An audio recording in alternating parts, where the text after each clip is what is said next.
본 방송에서 제공하는 투자 정보는 투자 판단에 대한 조언입니다.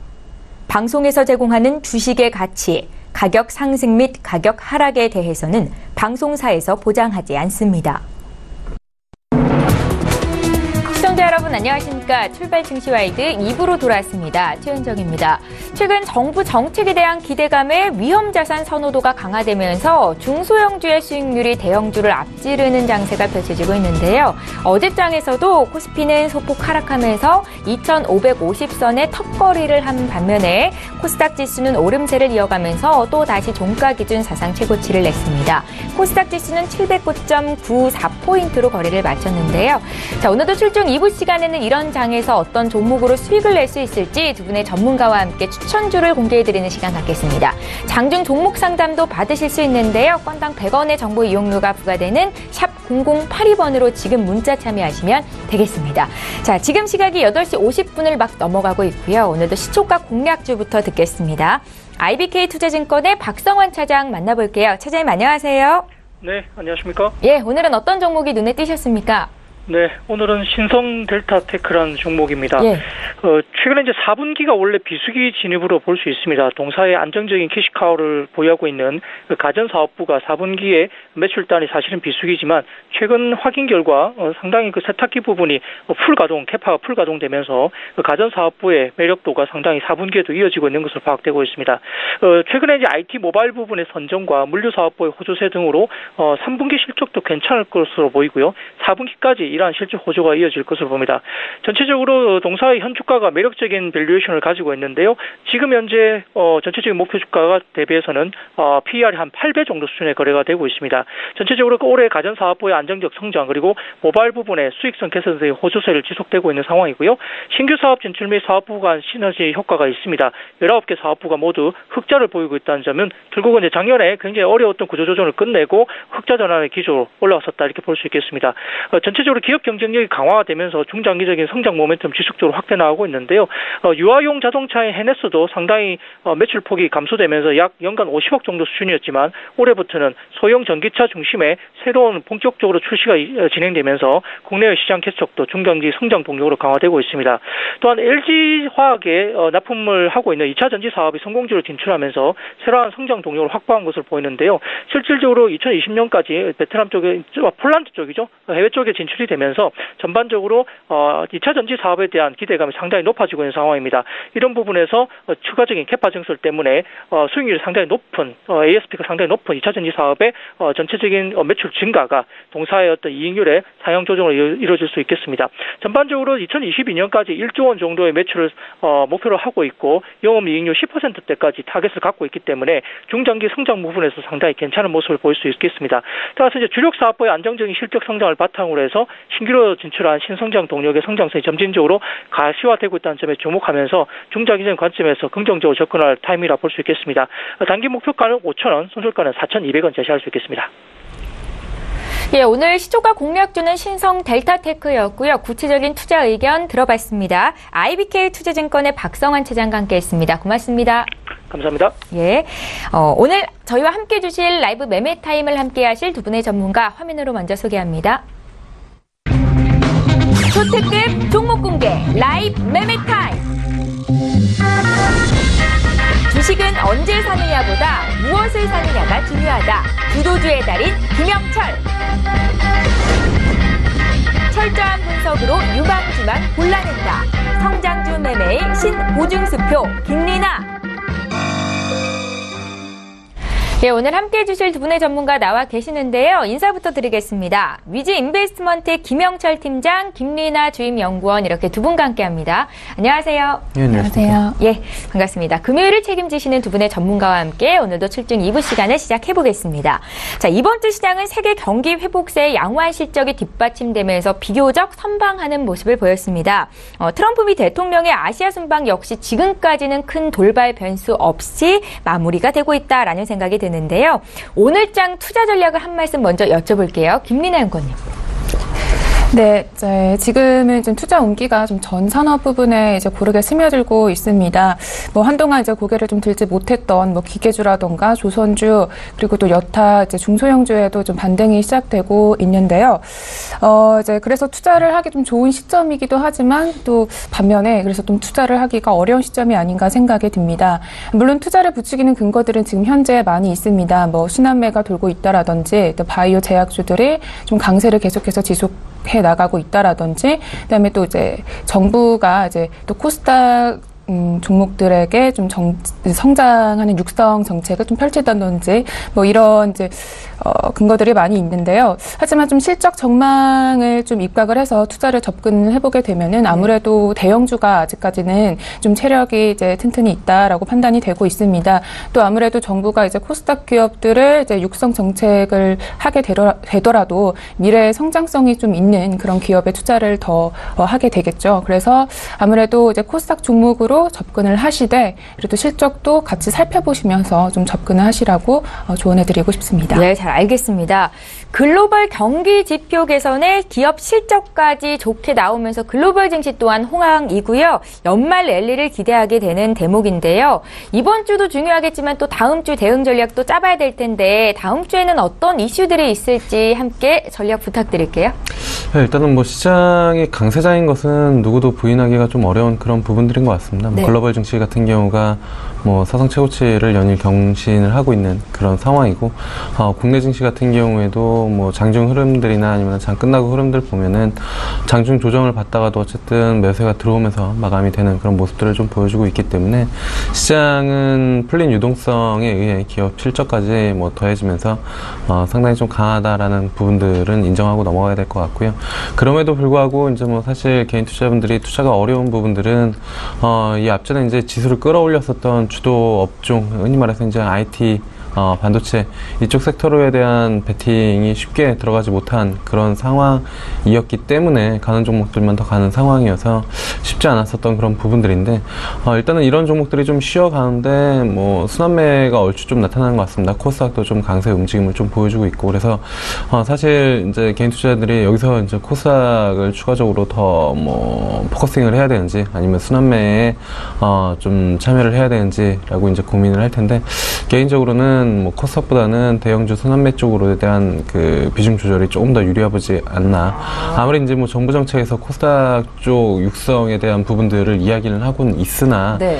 사실 그 대주주 과세나 이런 부분들 이슈들은 사실 피하기가 좀 어려운 부분들이거든요. 작년 같은 경우에도 11월 중하순 정도의 차익 실현이 좀 강하게 나오면서 12월 달 정도부터 다시 이제 뭐 매수가 들어오면서 끌어올린 그런 부분들이 있어서 물론 이제 작년이랑은 좀 다릅니다. 근데 어떻게 나올지는 좀 뭐 확인을 해봐야 되니까 뭐 사상 최고치 그러니까 연일 강세를 보여주는 코스닥보다는 저는 뭐 대형주 순환매 쪽에 이제 좀 집중하는 게 좋지 않을까 이렇게 좀 보고 있고 그렇다라고 하면 어떤 섹터를 봐야 되느냐라고 했을 때 결국에는 유가 관련된 종목들이 한 차례 더 사이클이 좀 나오지 않을까. 어쨌든 유가가 57달러 배럴당 위쪽으로 안착하는 모습들을 좀 보여주고 있는 그런 상황이기 때문에 정유화학주들 실적 좋게 나오고 있고 그래서 뭐 다음 분기 다다음 분기까지 빅사이클 본다라고 하면은 정유화학주 쪽에 좀 더 뭐 포커싱을 둬서 시장 대응하는 게 유리하지 않을까 이렇게 좀 보고 있습니다. 예, 이 같은 관점을 갖고 계시는 김영철 팀장님 오늘 어떤 종목을 선별해봤을지 잠시 뒤에 공개하겠고요.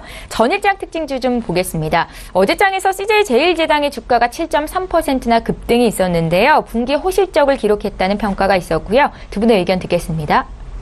3, 2, 1. 예, CJ제일제당이죠. 두 분의 의견 구수로 일치가 됐고 김영철 팀장님. 네, 사실 어제 주가만 놓고 보면은 이제 좀 많이 오르는 측면이 없지 않아 분명히 있는데요. 뭐 네. 어제 한 7% 장중에 움직이고 이 종목이 뭐 내수주고 이렇게 매동성이 크게 나오는 그런 종목이 분명히 아닌데 거래량 증가하면서 갭으로 띄워놓고 거래량 뭐 터트리면서 상승이 좀 강하게 좀 나타났습니다. 수급 주체는 일단은 뭐 외국인이었고 뭐 실적 호전에 대한 뭐 기대감 그리고 HMR 사업 부분에 대한 뭐 그 이제 뭐 증가세 뭐 이렇게 이야기들이 좀 나오고 있는데 그런 부분들을 뭐 포함해서 전반적으로 기술적인 흐름상 보면은 정말 장기적인 박스권을 좀 돌파하는 그런 모습들을 좀 보여줄 가능성이 좀 있지 않을까 이렇게 좀 보고 있고, 실적적인 부분들도 일단은 바닥권에서 확실히 돌아 나오는 그런 모습들을 좀 보여주고 있기 때문에 저는 일단은 뭐 CJ제일제당 어제 좀 많이 오르기는 했으나 지금 이 구간에서는 뭐 충분히 조금 뭐 접근이 가능하지 않을까. 대신 이제 조정 시에 좀 접근을 해야 된다라고 이제 좀 보고 있어서 하루 이틀 눌림 준다라고 하면은 적극적으로 좀 공략해보는 것도 순환매 장세에서 뭐 긍정적인 흐름이지 않을까 이렇게 좀 보고 있습니다.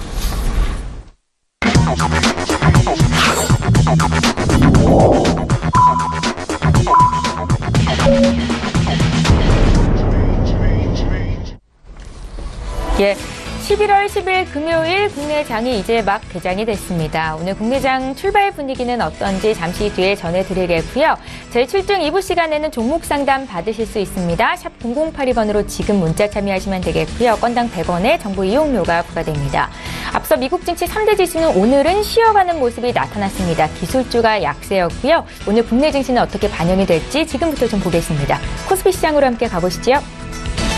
네, 시가총액 상위 종목군 움직임을 볼 텐데 지금 1위부터 한 10위권에 있는 종목들 중에는 오르고 있는 종목이 많이 눈에 띄지는 않습니다. 포스코가 0.16% 소폭의 오름세로 출발을 하고 있고요. 한국전력이 1% 가까이 오르면서 38,000원 선에서 시초가를 형성하고 있는데 그 밖의 종목들은 좀 약하네요. 삼성전자가 지금 이틀째 약세죠. 오늘도 0.6% 하락하면서 간신히 280만 원 선 터치하면서 거래가 되고 있는 모습이고, SK하이닉스도 어제 이어서 오늘도 1%대 조정을 받고 있습니다.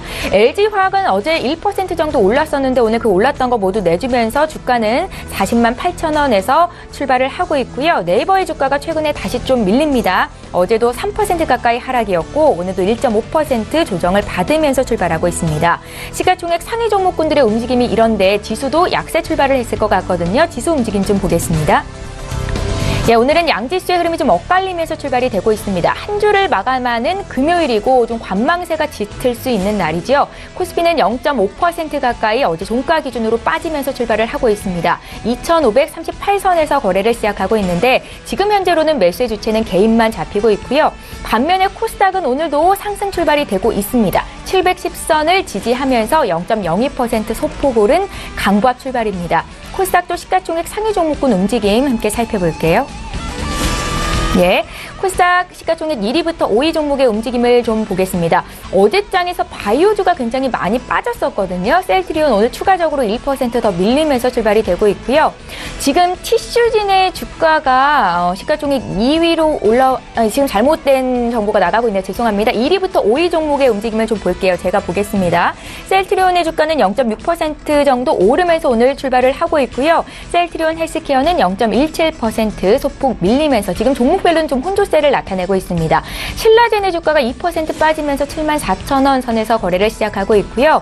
또 얼마 안 있으면 스튜디오 드래곤이죠. 상장을 앞두고 있는데 지주회사라고 볼 수 있는 CJ ENM이 지금 오늘 0.3% 정도 오르면서 출발을 하고 있다는 것도 말씀드리겠습니다. 다음 종목도 더 살펴볼게요.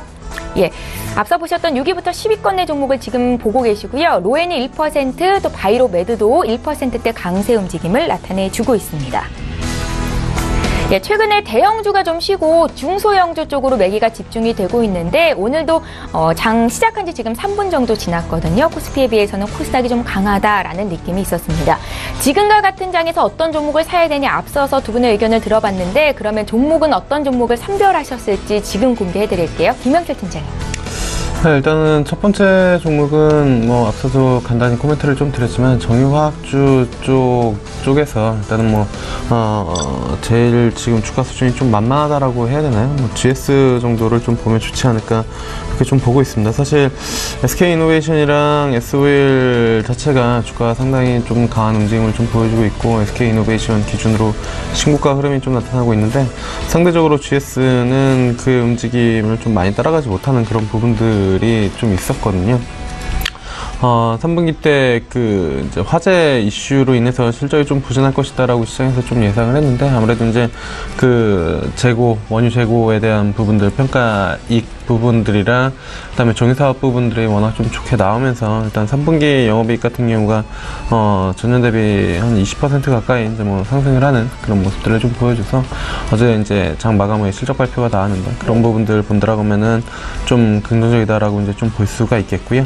뭐 정유 업황 같은 경우에는 이제 뭐 내년까지 뭐 좀 빅사이클이 좀 나타나지 않을까라는 측면에서, 물론 이제 대장주는 SK 이노베이션이지만 신고가 종목이나 아니면 고가권에 있는 종목이 조금 부담스럽다라고 하면은 우리나라 어쨌든 뭐 투자할 수 있는 게 SK 이노베이션, SOH, GS, 뭐 정유 3사 정도라고 본다라고 하면은 GS 정도는 지금 수준에서 충분히 뭐 묻어둬도 되는 그런 종목이지 않을까 이렇게 좀 보고 있어서요. GS 첫 번째 종목으로 좀 말씀을 드려봤고요. 혹시 가격적인 전략도 짜주시겠어요? 일단은 뭐 지금 뭐 57,000원 정도, 지금 57,400원 정도 위치해 있는 그런 상황인데요. 뭐 손절가 같은 경우에는 지금 67,000원 정도 잡혀 있는데요. 65,000원 정도 뭐 박스권 하단, 좁은 박스권 하단에서 좀 잡으시면 될 것 같고요.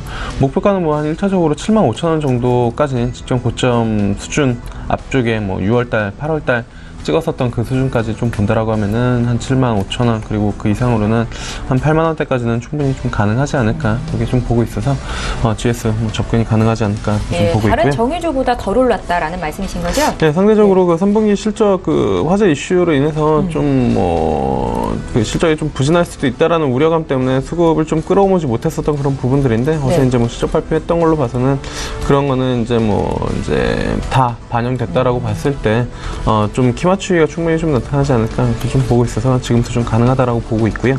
그 다음에 이제 두 번째로는 인터로조라는 기업입니다.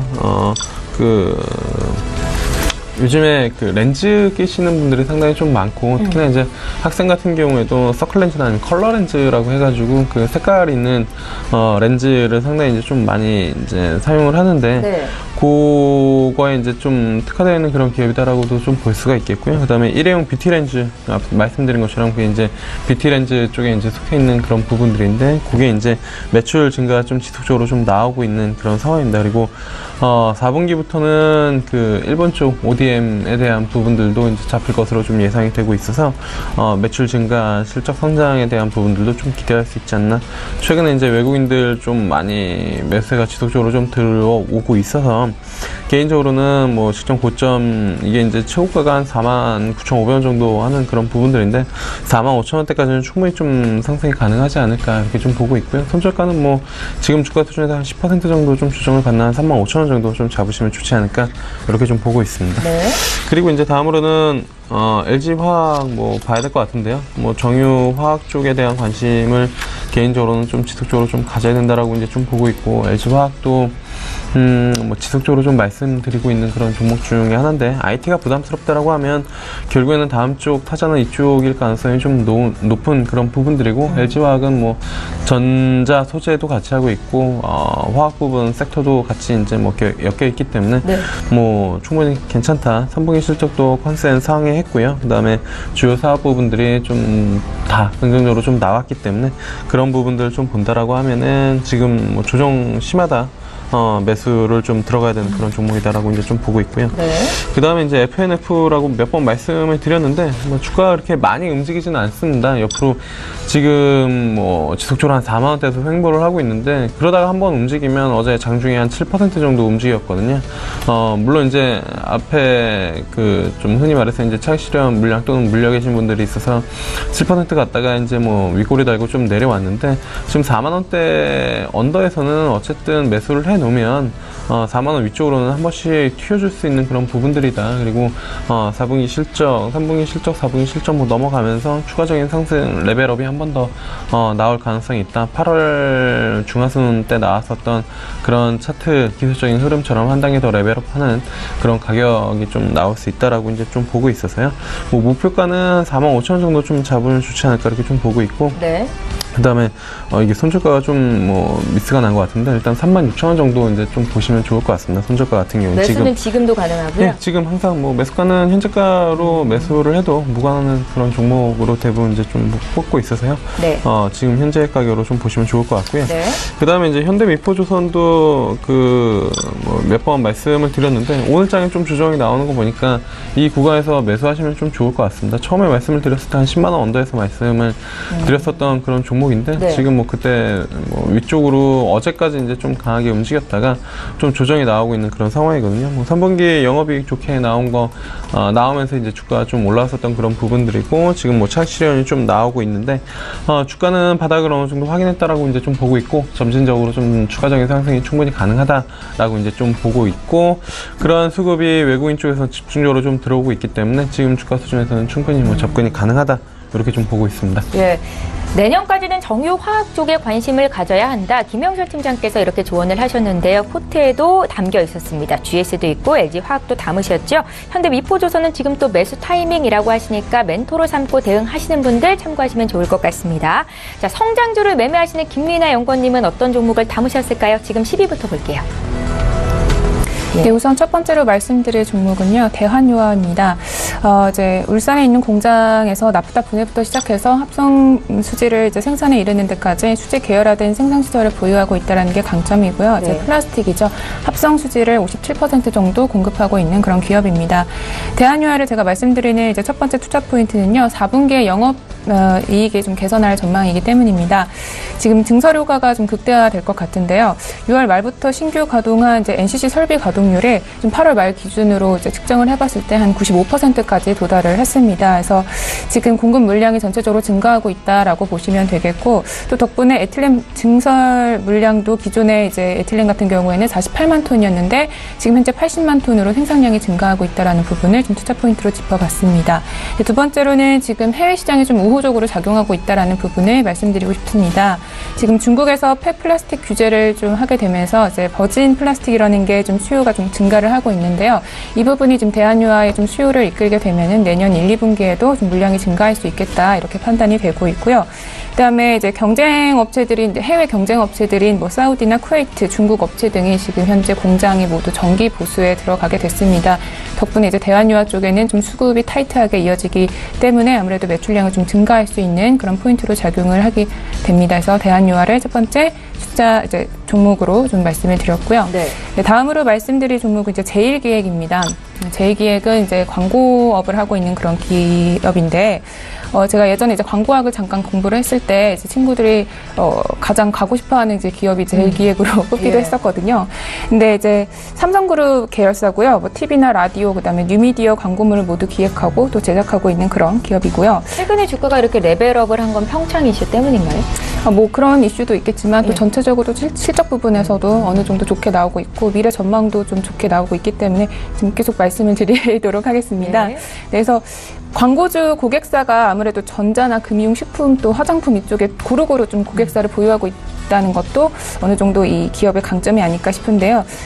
이제 첫 번째로는 이제 삼성전자가 아무래도 계속 업황이 양호하게 나오고 있는데 아무래도 삼성 계열사다 보니까 이 부분이 이 제일기획에도 긍정적인 영향을 미칠 것 같고, 그다음에 이 삼성전자의 트렌드는 아무래도 내년까지도 좀 지속될 수 있겠다라고 판단이 되고 있고, 두 번째로는 지금 하만이라는 그 이제 기업이 있는데요. 이제 삼성전자가 지난해에 이제 인수한 오디오 전문 기업이에요.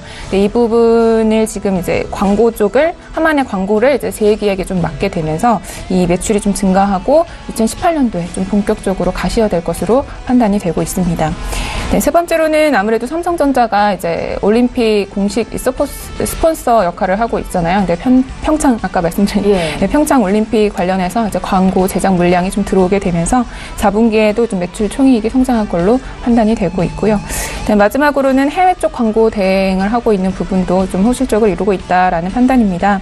지금 3분기 때는 신흥국을 좀 중심으로 해서 고성장을 이뤄냈는데 이제 유럽 쪽에도 실적이 좀 개선되기 시작했고 중국도 외교 갈등으로 좀 그게 우려가 해소가 되게 되면은 중국 쪽에 있는 그 제일기업의 자회사인 펑타이 쪽의 실적도 개선을 할 수 있겠다라고 판단을 해드리겠습니다. 네, 다음으로는 지금 넷마블 게임즈입니다. 넷마블 게임즈 제가 항상 이제 올 때마다 좀 게임 종목을 하나씩 말씀을 드리는 것 같은데요. 네. 이번에는 넷마블 게임즈를 말씀을 드리려고 합니다. 주가 많이 올라왔는데. 네. 네. 앞으로도 좀 오를 수 있는 그런 게 있는데, 네. 넷마블 넥서스나 넷마블 N2라는 이제 자회사가 게임을 개발을 하고, 또 넷마블 넥서스는 이걸 퍼블리싱하고 있는 그런 기업이고요. 모바일 게임을 지금 96% 정도 매출 비중이 차지를 하고 있는데, 아무래도 PC 게임은 좀 이제 고객사가 한정되어 있다라고 생각을 하시게 되면, 모바일 같은 경우는 좀 남녀노소 불구하고 모두 스마트폰을 사용을 하니까 이 부분이 좀 넷마블 게임즈의 이용자를 끌어들이는데 좀 긍정적인 포인트라고 생각을 하고 있습니다. 네. 네, 그래서 첫 번째 투자 포인트는 일단 4분기 실적입니다. 그래서 4분기 실적이 이제 좋게 나올 예정인데, 리니지2 레볼루션이 아무래도 계속 이제 런칭을 한다라고 계속 홍보가 나오고 있는데요. 북미랑 유럽 쪽에 54개국 쪽에 15일날 론칭을 할 예정인데요. 지금 현재까지만 해도 현재 사전 예약자가 150만 명을 돌파를 했습니다. 그래서 엄청난 수치고, 또 지금 테라 M 같은 경우에는 국내에서 사전 예약자가 190만 명을 돌파를 하면서 그 추후에 이제 출시를 했을 때 인기를 얻겠다라는 그런 복선으로 작용을 하고 있다라고 판단이 되고 있고, 또 이제 중국 쪽에 판호를 좀 결정하려고 지금 계속 이제 협의를 하고 있는데, 이후에 판호 획득을 하게 되면은 내년에 출시할 수도 있고, 그렇게 되면 이제 거대한 좀 시장을 좀 점유할 수 있는 그런 기회가 오게 된다라고 판단이 되고 있습니다. 네, 아무래도 이제 두 번째로는 지금 넷마블 게임즈가 마케팅 비용이 좀 증가하면서 그런 부분에 우려가 아무래도 있기는 있는데요. 그래도 이제 장기간의 운영을 통해서 좀 노하우를 축적해왔고, 그런 데이터를 활용을 해서 좀 그런 이제 부분을 좀 상쇄할 수 있는 그런 힘도 있다라고 판단을 드리면서 넷마블 게임즈를 좀 관심 있게 볼 종목으로 말씀드리겠습니다. 가격적인 전략도 좀 알려주세요. 네. 네, 목표가는 한 23만 원 정도로 말씀을 드리겠고요. 네. 그다음에 이제 손절가는 17만 8천 원으로 제시해 드리겠습니다. 매주 게임주를 한 종목씩 말씀을 하시고, 지난주에는 펄어비스를 주셨었잖아요. 네. 근데 게임주를 눈여겨보시는 이유가 있으세요? 글쎄, 게임주가 지금 아무래도 엔터 사업 쪽에서 계속 분위기가 좀 돌고 있고, 네. 또 게임주 같은 경우는 안정적으로 투자할 수 있는 그런 종목이다라고 판단을 되고 혹시 겨울이 되면 더 네, 성수기라고 볼 수도 있는 그쵸. 겁니까? 뭐 김인혜 학생들도 의원님은 더 어떠세요? 게임 좀 하세요? 저는 게임을 별로 즐겨하진 않는데요. 네. 네, 투자할 종목으로는 아. 괜찮다 이렇게 판단하고 있습니다. 예, 알겠습니다. 네. 다음으로는 이제 송원산업 말씀드리겠습니다. 송원산업은 저번에도 한번 말씀을 드렸었는데요. 네, 화학 제품 관련한 기업이고요. 일단 폴리머 안정제를 최대 비중으로 해서 이제 플라스틱 안정제라던가 폴리우레탄, 그다음에 가소제, 그다음에 뭐 고흡수성 수지 같은 거를 제작하고 있는 그런 기업입니다. 첫 번째 투자 포인트는 지금 3분기 대비해서 4분기 때 영업이익이 한 60% 이상은 오를 거다라는 전망 때문입니다. 3분기에 발생했던 일회성 비용이 좀 제거가 될 예정인데요. 허리케인 영향으로 미국형 매출이 좀 급감을 했었는데, 아무래도 지금 현재 좀 복구가 되고 있고요. 미국 쪽에 신규 에틸린 설빙 가동이 좀 증가하게 되면서 이제 폴리머 안정제 수요가 좀 드러날 거다라고 판단이 되고 있습니다. 그다음에 두 번째로는 윤활유 첨가제 설비도 지금 시설이 좀 가동이 정상화되고 있으면서 생산력이 증대될 수 있다는 부분도 개선폭을 증가시킬 요인으로 작용을 하겠고요. 네, 이제 또 기술적 수급 부분에서 봐도 이제 기관계가 골고루 매수세가 이어지고 있기 때문에 홍원산업을 계속해서 지속적으로 관심 있게 보셔도 될 종목으로 말씀드리겠습니다. 마지막으로는 효성이라는 기업입니다. 효성은 이제 약 한 85개 정도의 종속회사를 보유하고 있는 그런 기업이라서 다양한 사업을 보유하고 있는데요. 뭐 전력 산업이라던가, 그다음에 뭐 산업 자재를 만드는 그런 사업도 하고 있고, 그다음 고부가 가치 섬유 소재를 또 생산하고 있고, 뭐 건설 부분이라던가 뭐 이런 다양한 사업을 영위를 하고 있습니다. 그래서 효성을 말씀드린 첫 번째 투자 포인트는요, 지금 섬유 부분, 그다음에 중공업 부분에서 좀 실적의 개선이 될 여지가 있습니다. 섬유 부분은 지금 스판덱스라는 그 제품이 지금 제품 가격이 좀 상승을 하고, 또 중국이랑 베트남에 이전에 증설했던 그런 공장 공급이 좀 이어지면서 그런 효과를 좀 볼 수 있을 것 같고, 중공업 부분에서도 예전에 이제 신고리 원전 5, 6기가 좀 공사가 중단이 되면서 잠깐 미뤄졌던 부분이 한국전력의 투자가 다시 재개될 것으로 보이면서 중공업 사업 부분에서도 다시 이제 개선세가 들어질 걸로 보이고 있습니다. 네, 두 번째로는 이제 지금 18년도에는 지주사로 전환할 수 있는 그런 가능성이 있는데요. 사실 말부터 좀 이게 논의가 됐었는데 이제 내년으로 좀 넘어가게 됐고요. 지주사로 전환을 하게 되면 아무래도 이제 기업의 경영성이 투명화되고 또 인적 분할을 통해서 이제 사업부별로 가치가 부각이 될 겁니다. 사실 스판덱스 같은 경우에는 글로벌에서 점유율이 굉장히 높은데도 불구하고 이제 산업부가 좀 혼재해 있다 보니까 그 경쟁력이 부각이 되지 못했는데 이런 부분도 어느 정도 좀 나아지면서 재무 구조도 개선되고 네, 그러면서 지주사로 전환이 되게 되면 이 효성의 기업 가치는 또 올라갈 거다라고 판단을 드리면서 제시를 해드리겠습니다. 예, 김민아 연구원께서 준비해 오신 종목 받고 잠시 뒤에 5위부터 1위 종목도 또 공개해드릴게요. 저 이번에 종목 상담 좀 도와드리겠습니다. 문의하신 분 한국정보통신 2559님께서 주셨는데 한국정보통신을 11,600원에 매수를 하셨고 어떻게 대응할지를 여쭤보셨습니다. 주가가 좀 많이 빠졌다가 지금 반등하고 있는데 매수가까지 올 수 있을지도 걱정이실 것 같고요. 김영철 팀장님. 네, 매수가 근처까지는 한번 올라올 것 같은 그런 움직임이거든요. 네. 그래서 뭐 매수가 11,600원이라고 말씀해 주셨는데 올라오면은 그 매도하고 다른 종목으로 좀 넘어가는 게 좋지 않을까 이렇게 좀 보고 있습니다. 일단은 뭐 실적 부분이 미진했기 때문에 주가가 계속 좀 흘러내려왔었던 그런 부분들이고 최근에 이제 뭐 결제 관련주나 아니면 벤사 이쪽 종목들이 좀 튀어오르면서 같이 좀 올라온 측면이 있는데 실적이 뭐 상대적으로 좀 부진한 움직임을 좀 보여주고 있습니다. 뭐 지금 전년 동기 대비 같은 경우에도 2분기 실적까지만 놓고 보더라도 전년 동기 대비 일단은 뭐 부진한 움직임을 좀 보여주고 있고 그렇게 모멘텀이 크지 않기 때문에 올라오면은 차익 실현하고 차익 실현이 아니라 뭐 네. 약간 이제 뭐 손절 아닌 손절, 그러니까 뭐 한 11,000원대 위쪽으로 올라오면은 개인적으로는 조금씩 정리해 나가는 게 좀 필요하지 않을까 이렇게 좀 보고 있고, 요거 정리한 다음에 대형주 쪽으로 올라타시는 게 좋을 것 같습니다. 물론 이제 코스닥이 지금 워낙 좋기 때문에 다른 코스닥 관련된 종목들 어떤 종목들이 있을까라고 이제 투자에 대한 관점을 좀 잡아보시는 분들이 좀 많을 텐데 네. 그게 이제 쉽지가 않은 게 코스닥 같은 경우에 쏠림 현상이 워낙 이제 조금 뭐 큰 그런 부분들이고 코스닥 시가총액 상위 종목들 보시면 아시겠지만 만만하게 투자할 만한 종목들이 없습니다. 뭐 1위부터 10위까지만 놓고 보더라도 셀트리온, 헬스케어, 신라젠 이런 종목들 지금 들어갈 수 있는 투자자분들 많이 없을 거고요. 티슈진 마찬가지고요. 그렇다라고 보면은 뭐 CJ ENM이나 지금 뭐 메디톡스, 바이로메드, 파라다이스, 코미팜인데 뭐 파라다이스 최근에 주가 한번 보시면 정말 손도 안 나가는 그런 수준이고 예. 그렇다라고 하면은 딱히 지금 뭐 이 코스닥을 이끌고 있는 게 다른 종목들이 많이 움직이는 게 아니라 시가총액 상위 몇 개의 종목들이 지금 뭐 강하게 움직이면서 지수를 마찬가지로 삼성전자가 움직이면서 코스피 지수 왜곡한 것처럼 그런 움직임을 보여주고 있기 때문에 코스닥 최근에 좋으니까 코스닥 해야지 라고 생각하시는 투자 방법은 그렇게 썩 나이스하지 않다. 차라리 코스닥이 좋다라고 하면은 코스닥 레버리지 ETF를 가지고 뭐 매매를 하시는 게 좋지, 한 종목을 찍거나 아니면 그 상위 종목을 찍어서 매매하는 게 쉽지 않다. 그래서 저는 요거 올라오면은 차익 실현하고 대형주로 갈아타는 게 좀 유리하지 않을까 이렇게 좀 보고 있습니다. 예, 잘 알겠습니다. 저희 이번에 또 종목 상담 해드릴 텐데요. 이번에는 LG전자로 좀 봐드릴게요. LG전자 매수 단가가 85,000원이시고 비중은 적지를 않으셨어요. 지금 95,000원 선 가까이 와서 움직이고 있는데 수익권 내 계신 거고요. 목표가 얼마나 더 볼까요, 연구원님?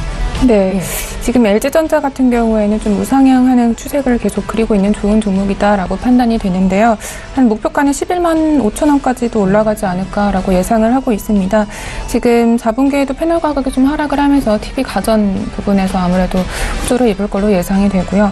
전기차 부품 출하량도 좀 증가를 하기 때문에 이제 LG전자는 이후에도 좀 추가적인 주가 상승이 가능하다라고 판단이 되고 있습니다. 다만 이제 LG전자가 계속 가지고 있는 그 이제 우려죠. 이제 핸드폰 부분에서 아무래도 발목을 잡고 있는데 그 실적을 어떻게 어떤 방법으로 대처해 나갈 것인가 이런 거를 좀 계속해서 따라가시면서 좀 확인하시면 좋을 것 같고요.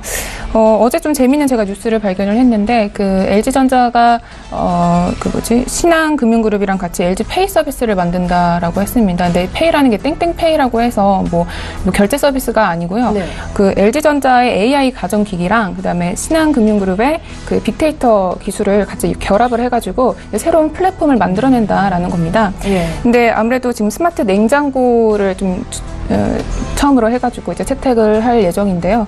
이 부분이 좀 4차 산업혁명을 이제 준비하는 그런 대기업의 어떤 자세가 아닐까라는 판단에서 좀 관심 있게 재밌게 봤습니다. 예, 긍정적으로 판단을 하고 계신 거고요. 수익률을 좀 더 극대화시킬 필요 있겠다.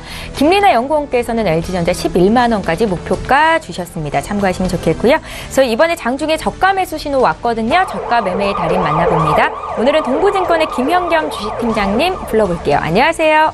네, 안녕하세요. 예, 팀장님 오늘은 어떤 종목이 눈에 띄셨습니까? 네, 오늘 말씀드리고 싶은 종목은 NC소프트고요. NC소프트 어저께 실적 발표를 했습니다. 굉장히 뛰어난 실적을 발표를 했고요. 매출액 같은 경우는 전년 동기 대비 234%, 영업이익은 400% 넘게 분기 사상 최고의 기록을 세운 종목입니다. 일단 뭐 다들 아시다시피 리니지 M이란 게임이 굉장히 흥행을 하면서 이런 실적을 이제 일으킨 것이라고 볼 수 있는데요. 어제는 근데 반대로 주가는 6% 넘게 하락을 했습니다. 이것은 물론 이제 차익 실현 내 일종도 있고요. 또 하나는 또 사행성 게임 관련해서 최근에 국회에서 움직임이 있기 때문에 이런 이야기가 나오면서 이런 이제 규제 리스크에 좀 발목이 좀 잡힌 그런 부분이 어제 좀 주가 약세의 원인이라고 생각이 되고요. 하지만 이런 것들은 좀 일시적인 또한 부차적인 문제라고 생각이 됩니다. 실질적으로 동사 같은 경우는 지금 12월 달에 이 리니지 M이 대만에서 출시가 예정이 되어 있고요. 내년 초부터 이제 기존에 있던 IP를 활용한 새로운 게임들이 연이어서 출시가 예정이 되어 있기 때문에 올해보다 오히려 내년이 더 기대가 되는 종목이라고 봤을 때는 이렇게 지금 주가가 하락했을 때 지금 이제 전체 가치에 비해서는 굉장히 현저한 저평가일 때 매수를 좀 고려해 보시는 것이 좋지 않을까 말씀을 드리겠고요. 지금 게임주 중에 가장 시총이 큰 게 넷마블 게임즈죠. 지금 16조 원 정도 지금 하고 있고요. NC소프트 같은 경우는 현재 9조 2천억 원 정도를 하고 있는데요. 넷마블 게임즈도 실적을 발표를 했죠. 영업이익 1,000억 원이 좀 넘는 1,100억, 지금 3분기까지 4,100억 정도의 영업이익을 내고 있는 상황이고요. NC소프트 같은 경우는 지금 3,957억 원의 3분기까지 누적 지금 영업이익을 내고 있습니다. 영업이익 수준은 비슷한데 시가총액이 굉장히 많이 차이 나는 것, 이런 것들은 뭐 넷마블 게임즈가 좀 더 글로벌한 그런 기대감을 좀 갖고 있어서도 사실이지만 또 NC소프트가 너무 좀 부정적인 그런 이슈로 좀 많이 현저한 저평가를 받고 있는 것도 사실이기 때문에 이런 데 관심을 갖고 계시는 분들은 지금이 좀 좋은 매수 기회라고 생각이 되고요. 42만 원 이하에서는 충분히 좀 관심을 가질 만한 그런 가격대이고 목표가는 60만 원, 손절 라인 38만 원 말씀을 드리겠습니다. 예, 호실적을 발표했음에도 불구하고 어제 주가는 6%나 급락에 있었는데 지금 매수 기회다라는 말씀이셨고요. NC소프트 들어봤습니다. 60만 원 선까지 목표가 삼을 수 있다고 전해주셨죠. 동부증권의 김현겸 주식팀장과 함께했습니다. 고맙습니다. 네, 감사합니다. 예, 저희 방송에서 제공하고 있는 정보는 투자 판단에 대한 전문가들의 조언입니다. 해당 주식의 가치나 수익률을 보장하고 있지는 않다라는 점 기억하시면 좋겠고요. 계속해서 라이브 매매타임 시간 이어가겠습니다. 전문가의 종목을 공개해드리고 있는데요. 5위부터 1위 종목 남아있고요. 김영철 팀장님. 네, 일단은 뭐 삼성 SDS 여러 번 말씀을 드리고 있는 그런 종목인데요. 오늘 네. 매수 타이밍이 좀 온 거지 않나 이렇게 좀 보고 있습니다. 네. 그가 이제 21선 이격이랑 좀 차이가 있어서 사실 뭐 매수를 쉽게 하기가 어려웠었던 그런 투자자분들이 좀 많이 있었을 수도 있는데 21선 부분까지 이격도를 많이 줄여놨기 때문에 오늘 수준이면 충분히 뭐 접근이 가능하지 않을까 이렇게 좀 보고 있는데 3분기 실적 좋게 나왔고요. 그 다음에 물류 쪽에 대한 내년 성장세에 대한 기대감이 높기 때문에 지금 주가 수준이면 충분히 좀 가능하지 않나 이렇게 좀 판단이 돼서 일단은 뭐 매수 의견 드려보도록 하겠고요. 네. 그 다음에 이제 종목은 하나투어입니다. 개인적으로 내년에 좀 추가적으로 많이 상승할 수 있는 종목들을 최근에 이제 좀 뭐 뽑고 있는 그런 정유화학. 예. 정유화학이고 그다음에 이제 뭐 뽑고 있는데 그러니까 그거 이제 큰 섹터고 예. 그다음에 이제 종목을 좀 찾고 있는데요. 그중에서 눈에 가장 좀 많이 자주 들어오는 종목 중에 하나입니다. 그래서 하나투어가요? 예. 개인적으로는 내년에 뭐 한 50% 정도까지는 상승이 좀 가능하지 않을까. 어떤 근거로 그렇게 어떤 근거로라고 예. 하면은 일단은 뭐 여행업 쪽 같은 경우가 상당히 뭐 지속적으로 성장할 수밖에 없는 그런 산업 구조고 뭐 아시겠지만 연휴 쪽 뭐 이야기들 계속 하면은 뭐 사상 최대 인파가 맨날 나간다라고 이야기들이 나오고 있잖아요. 물론 이제 이번 같은 경우에는 추석이 워낙 길었기 때문에 뭐 그런 부분들도 없지 않아 있는데 그런 부분들을 떠나서라도 최근에 여행 관련된 인구나 아니면 여행 관련된 프로그램, 심지어 여행 관련된 패키지 드라마까지 나오고 있는 그런 상황이어서 뭐 여행에 대한 관심이나 아니면 이러한 부분들은 기본적으로 증가가 될 수밖에 없다라고 이제 좀 보고 있는 그런 상황이고요. 4분기 실적도 좋을 수밖에 없을 것으로 예상이 되고 있습니다. 그 추석 연휴 때 그 부분들이 실적이 4분기에 이제 좀 반영이 되는 그런 부분들이어서 그렇게 좀 보고 있는 그런 상황이고, 그 다음에 이제 올해 같은 경우가 모두 투어가 좀 좋은 움직임을 보여줬는데 하나투어 발목을 계속 잡는 게 면세점 쪽이었거든요. 근데 면세점 쪽 적자가 좀 줄어드는 그런 모습들을 좀 보여줬기 때문에 사실 이게 이제 면세점 프리미엄 받을 때 20만 원대까지 이제 움직였었던 종목인데 면세점 프리미엄 전으로만 놓고 보더라도 한 15만 원대까지는 그 당시에도 움직일 수 있는 그런 움직임이었고, 지금 수준으로 본다라고 하더라도 15만 원대까지는 저는 뭐 내년에 충분히 좀 가능하지 않을까. 그래서 지금 기준으로는 거의 한 40-50% 정도 상승을 좀 바라보고 있는 그런 종목 중에 하나거든요. 그래서 네. 하나투어 정도는 좀 뭐 내년에 괜찮은 종목으로 좀 뭐 잡고 보셔도 좋지 않을까. 그래서 뭐 매수한다라고 하면은 일단은 뭐 한 13만 원대까지는 좀 충분히 무난하게 좀 가능하지 않을까 이렇게 좀 보고 있고, 손절가는 한 9만 원 정도 잡고 있는데 내년 기준으로 1년 뭐 본다라고 하면은 한 15만 원 이상까지도 주가는 충분히 상승 여력이 있다라고 이제 좀 보고 있는 종목입니다. 예. 그래서 하나투어 좀 뭐 조정 심하다, 관심 있게 보시면 좋지 않을까 이렇게 좀 보고 있고요. 그 다음에 이제 하나케미칼입니다. 태양광 쪽 종목인 거는 뭐 대부분 다 아실 거고, 주가가 뚜렷하게 움직임이 좀 많이 나타나고 있진 않지만 일단은 뭐 지금 주가 수준에서는 충분히 가능하다. 태양광 쪽도 일단은 뭐 단기적으로 저점을 좀 확인한 그런 부분들이 있다라고 이제 좀 보고 있어서 이 부분도 이제 좀 뭐 이 수준에서는 충분히 접근이 가능하다라고 이제 좀 보고 있고요. 그 다음에 이제 볼 거는 하나테크인인데요. 지금 오늘장 LIG 넥스원이 실적 쇼크인가요? 그래가지고 이제 그 한 13% 정도 4분기 실적 우려 때문에 이렇게 좀 빠지고 있는데, 하나테크인 같은 경우에는 사실 실적 발표 당일날 주가가 상당히 괜찮게 움직였거든요. 뭐 실적 안 좋을 것이다라고, 3분기 실적 안 좋았던 거는 대부분 다 예상을 했었던 부분이기 때문에 이번 주 월요일날 실적 발표하고 나서 오히려 주가 상승 움직임을 좀 보여줬었고, 지금 뭐 그때 수준, 그리고 나서 이제 뭐 트럼프 방한 때 이제 그 방산 관련된 이슈가 같이 있으면서 이제 뭐 좀 움직임이 좀 나타났었는데 다시 이제 제자리 수준으로 좀 돌아왔기 때문에 그런 뉴스를 다 뺀다라고 하면 지금 수준에서는 뭐 충분히 가능하다라고 이제 좀 보고 있고요. 오늘 하락은 LIG 넥슨의 영향이 좀 있을까요? 네, 뭐 그 영향 때문에 심리적인 부분들이 조금 뭐 작용을 하고 있지 않나 이렇게 좀 보고 있어서 네. 지금 같은 가격대에서는 충분히 가능하다라고 이제 좀 보고 있고요. 그 다음에 이제 마지막으로는 뭐 한 3주, 4주째 말씀을 드리고 있는 그런 종목인데, 코덱스 삼성그룹주 뭐 지속적으로 좀 보면 좋을 것 같습니다. 지금 수익이 어땠습니까? 그 당시보다 좀 많이 올랐어요? 일단은 뭐 코덱스라는 이게 ETF라는 종목이 사실 그렇게 수익을 드라마틱하게 끌고 가는 그런 부분들은 분명히 아닌데, 네. 그때 이제 아마 7,000원대 언더에서 말씀을 드렸고, 뭐 한 4-5% 정도 가까이 좀 난 것 같습니다. 근데 ETF 정도로 한 4-5% 정도면 뭐 세금도 없고, 그다음에 뭐 수수료 같은 경우에도 뭐 요즘에는 워낙 이제 뭐 싸기 때문에 네.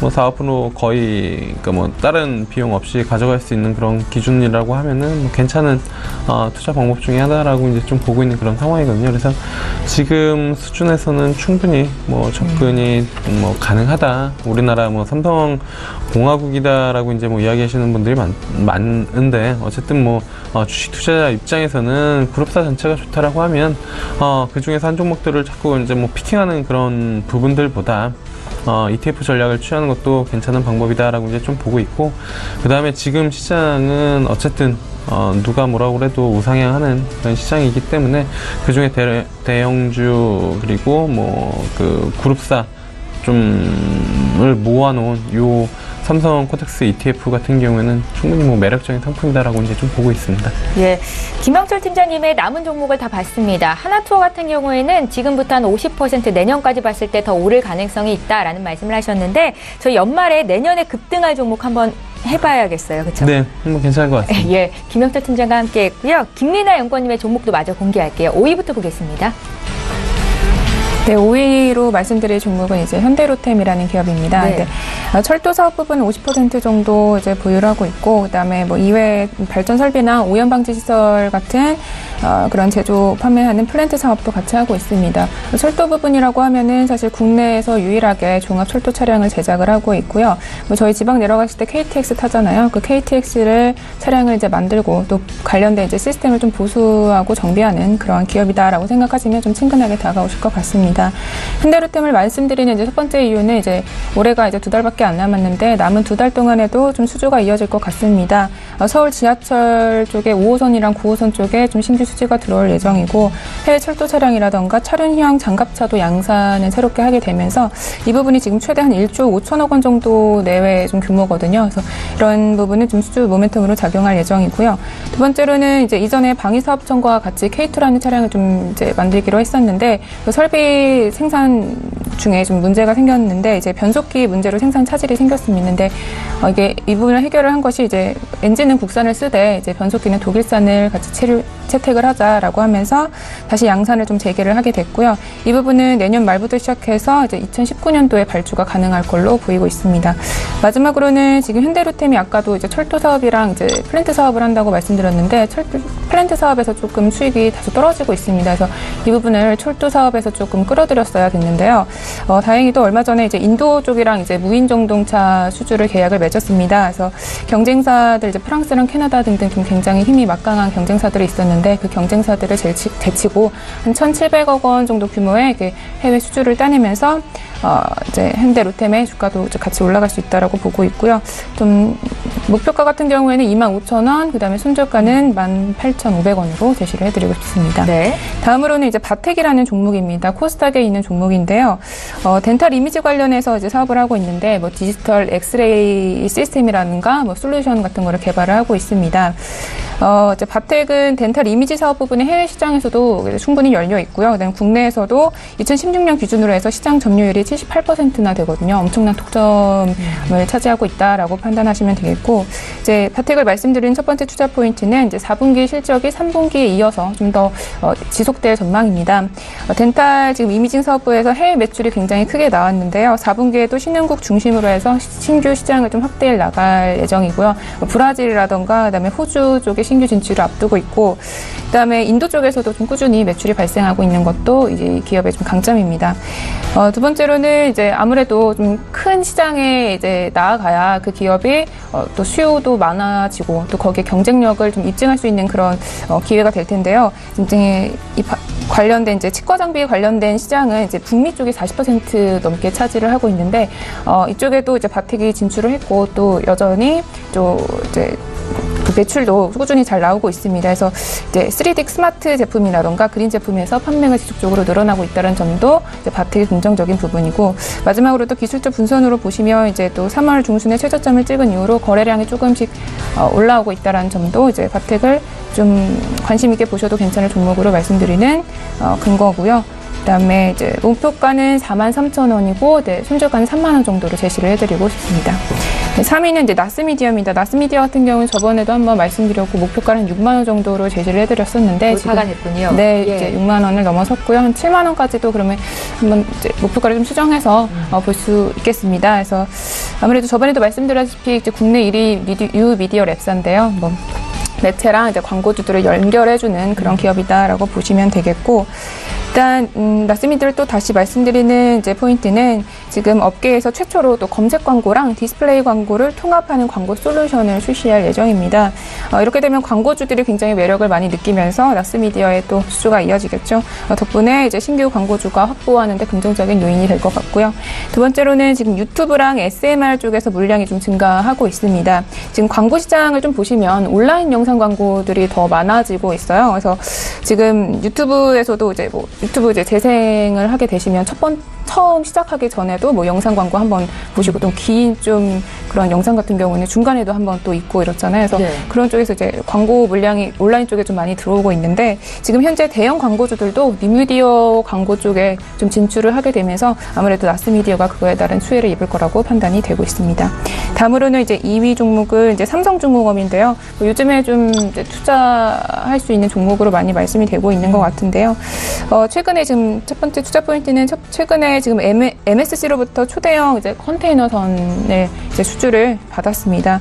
이 부분이 지금 수주 고갈을 좀 우려를 해소한 부분으로 작용을 했고, 그다음에 두 번째로는 아무래도 오랜 기간 동안 좀 불황을 겪었는데 이제 좀 짧은 시간 동안은 이거를 좀 해소해 나가는 데는 당연히 좀 고비가 있겠지만 지금 이제 유가가 좀 긍정적으로 작용을 하고 있습니다. 지금 $50 선에 안착을 했고 이 부분은 아무래도 유가가 상승을 하니까 드리십이나 해양 크루즈 쪽의 시장을 좀 활기를 띠는데 긍정적인 영향을 미칠 걸로 보이면서 이제 좀 해양 플랜트 산업이 이제 업황이 개선이 되면서 같이 끌고 갈 수 있는 종목으로 말씀드리겠고요.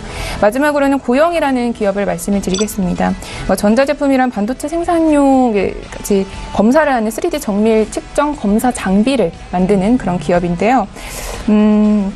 첫 번째로는 지금 SPI라고 해서 이제 검사기기 종류 중에 하나인데 이 검사기기가 시장 점유율이 2015년 기준으로 해서 49%로 1위를 차지를 했는데 지금 아까 말씀드렸다시피 전자제품이라 반도체 쪽을 만드는 검사 장비인데 이 부분을 지금 자동차나 모바일, 산업, 의류 쪽으로도 좀 다각화하면서 정방 산업을 좀 포트폴리오를 다각화하고 있다는 점을 좀 보시면 좋겠고요. 두 번째로는 AOI라는 게 또 다른 기기 중에 하나인데요. 그 시장에서도 지금 현재 이제 좀 시장 점유율이 더 늘어나고 있고 또 다른 고객사들도 3D 장비로 전환을 하게 되면서 이 부분이 고영의 좀 수주로 이어질 수 있겠다라고 가능성 판단해 보겠습니다. 마지막으로는 MOI라는 그 장비 스마트폰 메탈 케이스를 검사하는 장비인데요. 이 부분이 4분기에 지금 본격적으로 매출이 급증을 하고 있고 이 부분은 또 동사가 최초로 개발한 장비이기 때문에 다른 경쟁사가 없고 동점점이라는 부분이 고영을 좀 투자할 수 있는 포인트로 작용을 하면서 목표가는 한 88,000원, 손절가는 75,000원 정도로 제시해드리겠습니다. 예, 주가가 꾸준히 우상향하고 있는 고영까지 김리나 연구원님의 종목을 모두 공개해드렸습니다.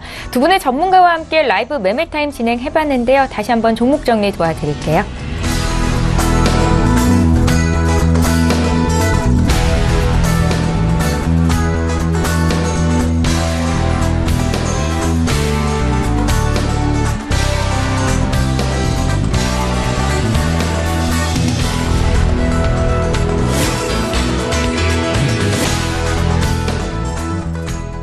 예, 금요일에 두 분의 전문가와 함께했습니다. 인사드릴게요. 위즈 인베스트먼트의 김영철 팀장, 김리나 주임연구원 이렇게 두 분이었습니다. 고맙습니다.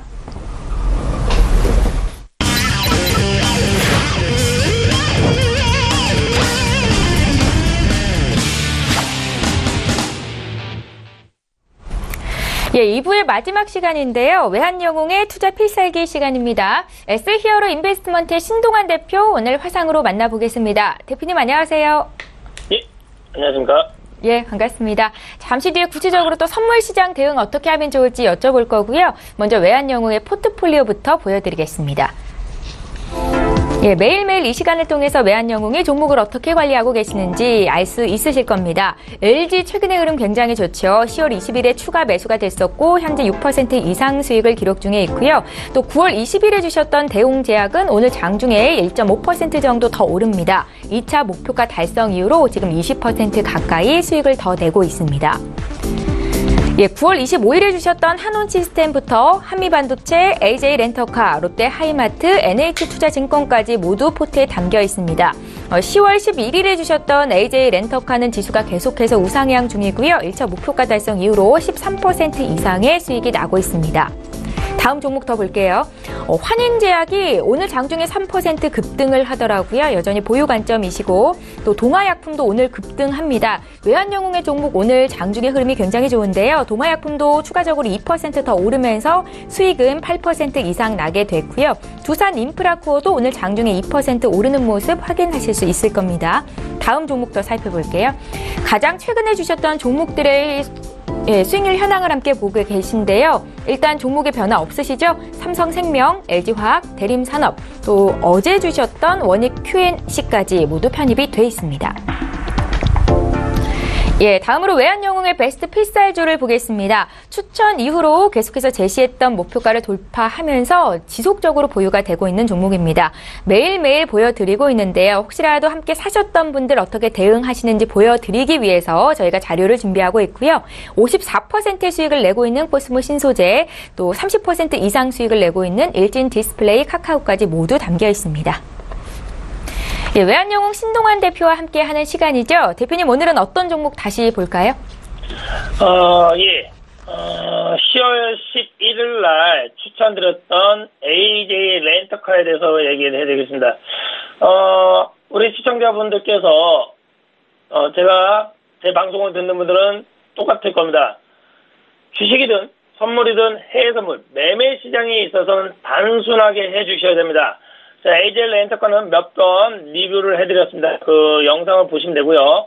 거의 손절가를 제시한 11,900원까지 3일 동안 찍은 후에 그 다음에 어제 대비 13.5% 정도 상승을 했습니다. 이 뜻은요. 잠시만요. AJ 렌터카.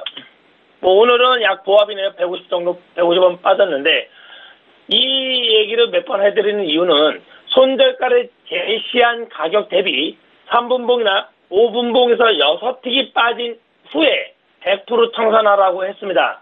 현금화. 그렇기 때문에 이 종목은 더 이상 빠지지 않고 딱 말했던 가격에서부터 어제까지 13.5% 정도 수익이 냈었습니다. 다시 말씀드려요. 손절가에서 6틱이 빠진다는 게 되게 중요한 거고요. 또한 손절가에서 6틱이 빠지면 과감하게 100% 청산해야지 누적으로 수익이 난다는 뜻입니다. 다른 종목도 마찬가지고 이런 수익 나는 종목 또한 지속적으로 홀딩해 주시고 손실 나는 종목은 반드시 손절가에서 6틱이 빠진 후에 3분봉에서 5분봉 6틱이 빠진 후에 무조건 100% 청산해 주셔야지 그 현금으로 또 다른 종목을 살 수가 있다는 것으로 AJ 렌터카를 몇 번 리뷰를 해드립니다. 이상입니다. 잘 알겠습니다. 이제 구체적으로 대응 전략을 좀 여쭤볼 텐데요. 최근에 해외 선물 시장 어떻게 대응하고 계신지 구체적인 방향 제시 좀 부탁드릴게요. 잠시만요. 자, 항생은 뭐랬습니까? 항생은 10월 19일 날 빠진 후에 추세는 상방 살아있다고 했었습니다. 그죠? 10월 19일 날 700틱이 빠진 후에 그 이후부터 계속 횡보했지만 추세는 살아있다. 그래서 어제 그제 보면은 돌파를 했죠. 자, 항생을 매매하시는 분들은 오늘은 횡보 하방으로 좀 봐주시고요. 자, 공격적 매도가가 29,050 정도 올라올 때 매도, 좀 더 안정적으로 매도 치실 분들은 29,167 정도 올라올 때 매도로 봐주시면 되겠습니다. 다음 오일입니다. 오일은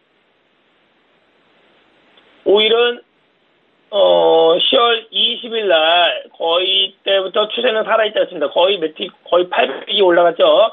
자, 당일 매매는 오늘 횡보 좀 상방으로 봐주시고요. 자, 56.67 정도가 내려올 때 매수를 봐주시기 바랍니다. 안정적으로 매수하실 분들은 56.08 본래 보시고 안 오면 안 사겠다 하시는 분들은 56.08에다 걸어놓고 본래 보시기 바랍니다. 매수 상방으로 보시고요. 다음 금입니다. 금도 이제 며칠째 계속 상방 추세가 있죠. 분명 금은 제가 방송에다가 1290까지 본다 했는데 1289까지 갔습니다. 거의. 자, 횡보 상방으로 금도 봐주시고요. 자, 공격적 매수가는 1282.4가 내려오면 매수. 좀 더 안정적으로 매수하실 분들은 1278.3 정도 내려올 때, 금은 내려올 때마다 매수로 대응해 주시기 바랍니다. 다음, 유로 FX입니다. 유로 FX. 횡보입니다. 횡보긴 하는데, 오늘 공격적 매수가는 1.16, 495 정도 내려올 때 매수. 위에서는 1.18, 1.16, 895 정도 올라올 때 매도. 박스권 매매를 좀 해주시기 바랍니다. 마지막으로 S&P는 뭐랬습니까? 거의 6주 연속 계속 상방. 횡보 및 눌리면서 상방이라고 분명히 했습니다. 오늘은 횡보로 보겠습니다. 자, 밑에서는 2,587.25 정도 내려올 때 매수. 위에서는 2,587.25에서 저항이 됐습니다. 거기서는 매도. 밑에서는 2,569.25 정도 내려올 때 매수로 박스권 매매로 해주시면 되겠습니다. 이상입니다. 예, 지금 국내장 개장한 지 50분 정도 지나가고 있는데요. 국내 선물 시장은 어떻게 대응하고 계신지 여쭤볼게요.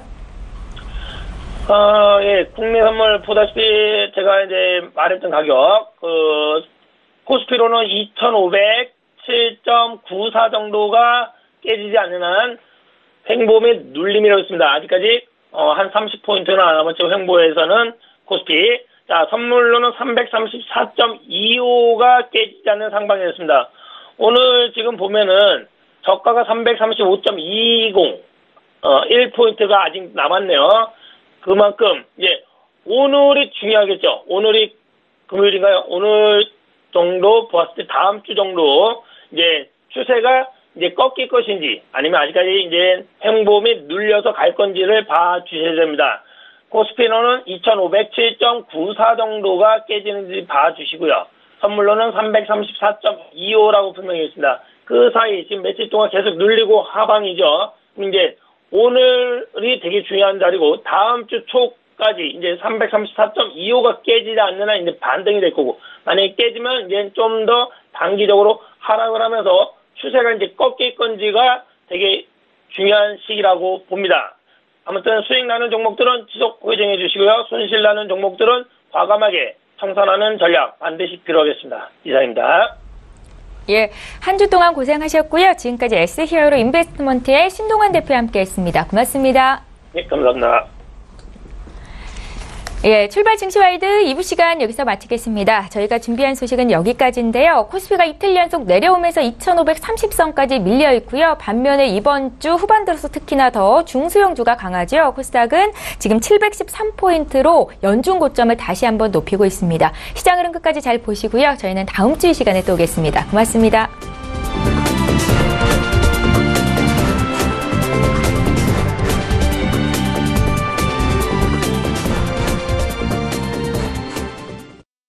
본 방송에서 제공하는 투자 정보는 투자 판단에 대한 조언입니다.